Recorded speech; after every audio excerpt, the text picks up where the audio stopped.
નમસ્કાર વિદ્યાર્થી મિત્રો, વર્ડ ઓફ સાયન્સ એટલે કે વિજ્ઞાન વિશ્વમાં હું ચંદન રાઠોડ આપનું હાર્દિક સ્વાગત કરું છું.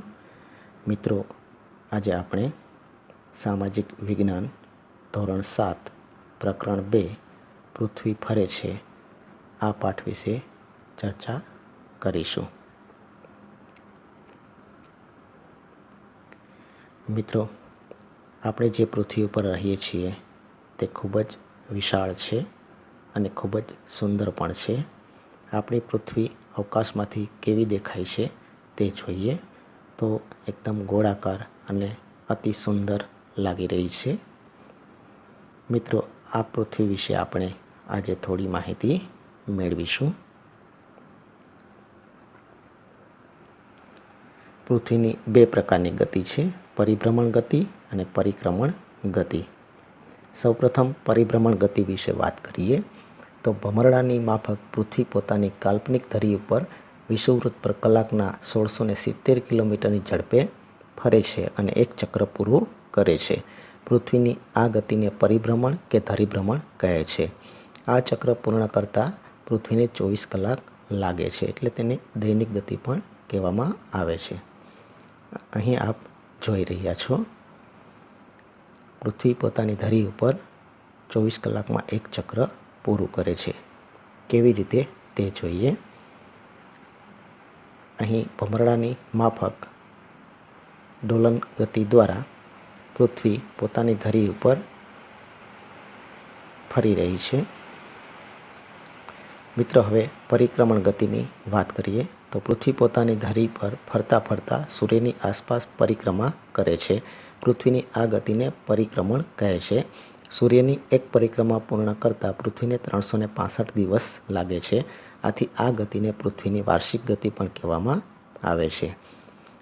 પૃથ્વી સૂર્યની ફરતી બાજુ ફરી રહી છે, જે એક ચક્ર પૂર્ણ કરતા 365 દિવસ લાગે છે. પોતાની ધરી પર ફરતા ફરતા આ પૃથ્વી સૂર્યની ફરતે પણ પ્રદક્ષિણા કરે છે.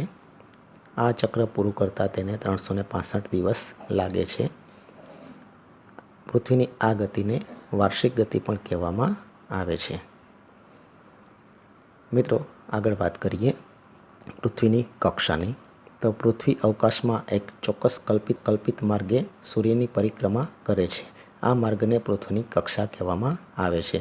મિત્રો, પૃથ્વીની કક્ષા વર્તુળાકાર નથી પણ લંબગોળાકાર છે.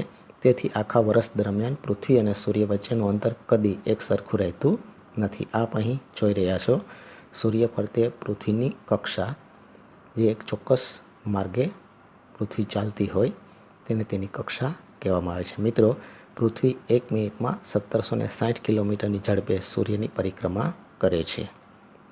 પૃથ્વી પોતાની ધરી પર 23.5 અંશનો અને કક્ષાની સાથે 66.5 અંશનો ખૂણો બનાવે છે, જે આપ અહીં આકૃતિમાં જોઈ રહ્યા છો.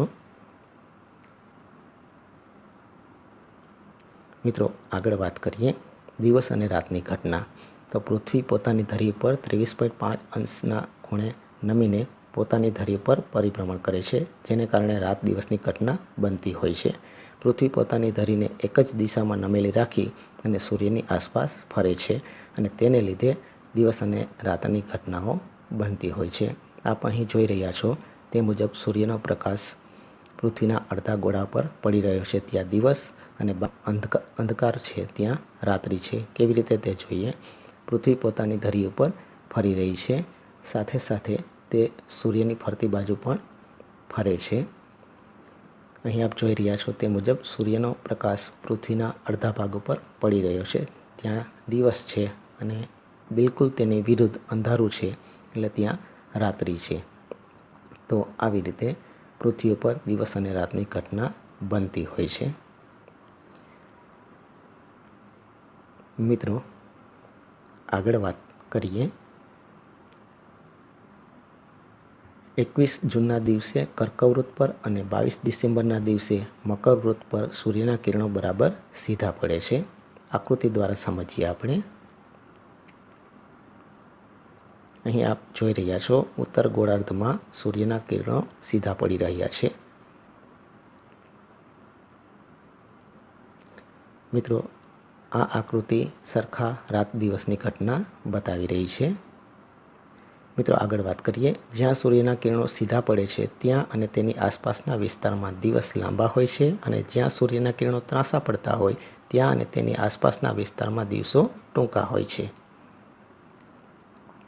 અહીં આપ જોઈ રહ્યા છો દક્ષિણ ગોળાર્ધમાં સૂર્યના કિરણો સીધા પડી રહ્યા છે ત્યાં દિવસ લાંબો અને ઉત્તર ગોળાર્ધમાં ટૂંકો હોય છે. મિત્રો ઋતુ પરિવર્તનની વાત કરીએ તો પૃથ્વી પોતાની ધરીને એક જ દિશામાં નમતી રાખી અને સૂર્યની આસપાસ ફરે છે. તેથી પૃથ્વીના ઉત્તર ધ્રુવ અને દક્ષિણ ધ્રુવ વારાફરતી સૂર્ય સામે આવે છે અને પૃથ્વી પર ઋતુ પરિવર્તન થાય છે. આપ અહીં જોઈ રહ્યા છો પૃથ્વી સૂર્યની ફરતી બાજુ પરિભ્રમણ કરતી હોય ત્યારે અલગ અલગ સમયે તેનું સ્થાન અલગ અલગ જગ્યાએ હોય છે. તેને કારણે પૃથ્વી ઉપર શિયાળો અને ઉનાળો જોવા મળે છે.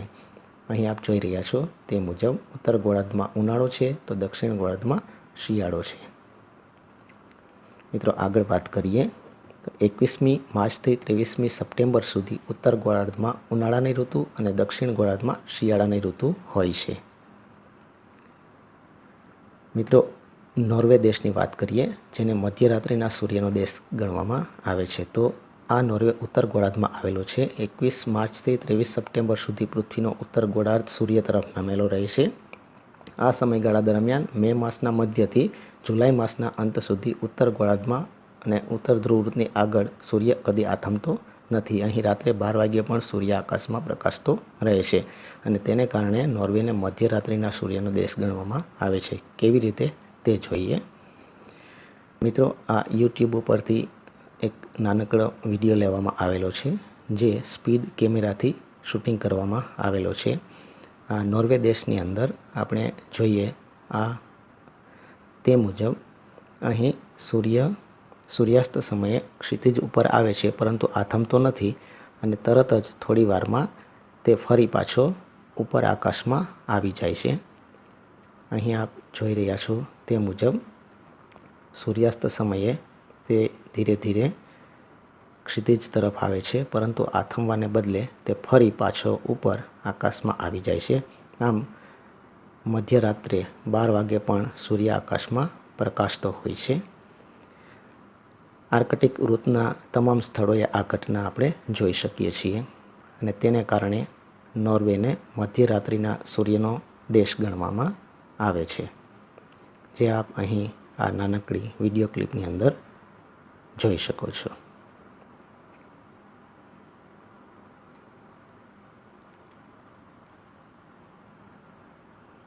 મિત્રો આ વિડીયો બનાવવા માટે ઇન્ટરનેટ અને યુટ્યુબનો ઉપયોગ કરવામાં આવ્યો છે. આ માટે હું તેમનો આભારી છું. મિત્રો આ વિડીયોનો ઉપયોગ માત્ર શૈક્ષણિક હેતુ માટે જ છે.